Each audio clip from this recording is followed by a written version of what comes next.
तुला माहितीये का म्हणले ते म्हातारू कोण आहे? अरे भीष्म आहे म्हणले. भीष्म साधारण नाही ते, त्याच्या बाणाला अडवणं माझ्या सुद्धा बसची बात नाहीये. आणि ते म्हणताय म्हणले का ऋष पांडव पृथ्वी करीन काही आहे का नाही म्हणले. झोपला. अर्जुना उत्तर काय दिलं माहितीये महाराज? माहितीये का तुम्हाला? म्हणले कृष्णा, जन्माला तू घालतोस, मरणाची जोडी तू बांधलीस, जन्म कधी तुझ्या हातात, मृत्यू कधी ही तुझ्या हातात. अरे माझं मरण उद्या असेल तर मी मरेल ना, पण मला एक लक्षात आहे, जर उद्या माझा मृत्यू नसेल ना कृष्णा, तर तू जीवाचं रान करशील पण मला मरू देणार नाही. हा एवढा विश्वास तुझ्यावर आहे. तू चिंता करत बसता मला कसं वाचवायचं, मला कसं तारायचं, मी कशाला करू? तू आहे ना म्हणले माझी चिंता करायला. मी फक्त चिंतनात राहतो. बघा महाराज केवढा विश्वास, बघा ना केवढा विश्वास. म्हणले नाही, अर्जुन डाळ गळू देणार नाही आपली. मग पुढे जायचं. द्रौपदीच्या जवळ झोपली होती, तिच्या पलंगावर जाऊन बसले देव आणि त्या डोक्याला हात लावला. पांचाली, रोज कृष्णे म्हणायचे, आज पांचाली म्हटले. हे पांचाली, डोळे उघडले. समोर श्यामल सावळ रूप बघितलं. कृष्णा तू? अरे बाबा झोपला नाहीस? नाही. तुला माहितीये का म्हणजे गोष्ट काय? हातामध्ये हात घेतला. सुभद्रेपेक्षा जास्त प्रेम आहे हा द्रौपदीचं कृष्णावर. थोडीशी उठून बसली, डोक्यावरून हात फिरवला, कान बघितले, गाल बघितले, पाठ बघितली. काय बघतेस ग? धनंजयाची सारथी आता कृष्णा, काही बाण वगैरे तुम्हाला लागत असतील, घाव लागलेले असतील शरीरावर, ते बघतीये. देवानं सांगितलं दुनियेचे घाव मी दुरुस्त करतो, मला कसला घाव लागणार म्हणले. हा ते बी खरंच आहे म्हणा. इतक्या रात्री का आलास रे? पण झोपला का नाहीस? तुला माहितीये का म्हणे काय? त्या म्हाताऱ्यानं प्रतिज्ञा केली म्हणे. कशाची?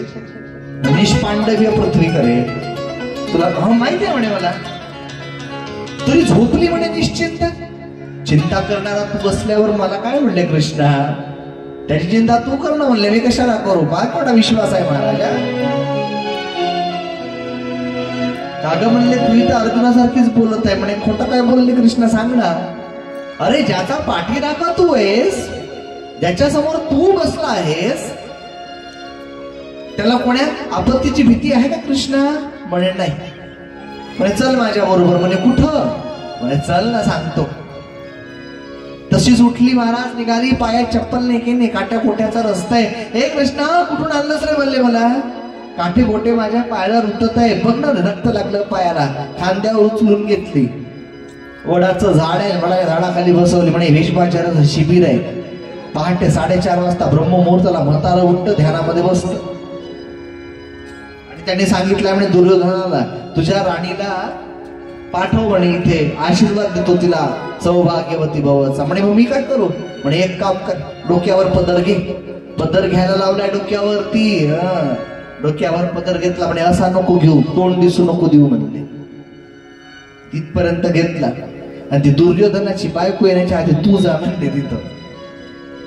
आणि बघ म्हाताऱ्याच्या पायावर डोकं ठेव, पण नुसतं डोकं नको ठेवू म्हणे. बांगड्या वाजव, बांगड्या.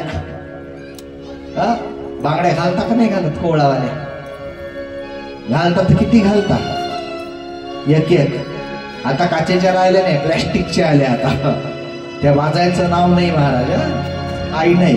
धर्म बिर्म सगळं गेलं, काही राहिलं नाही.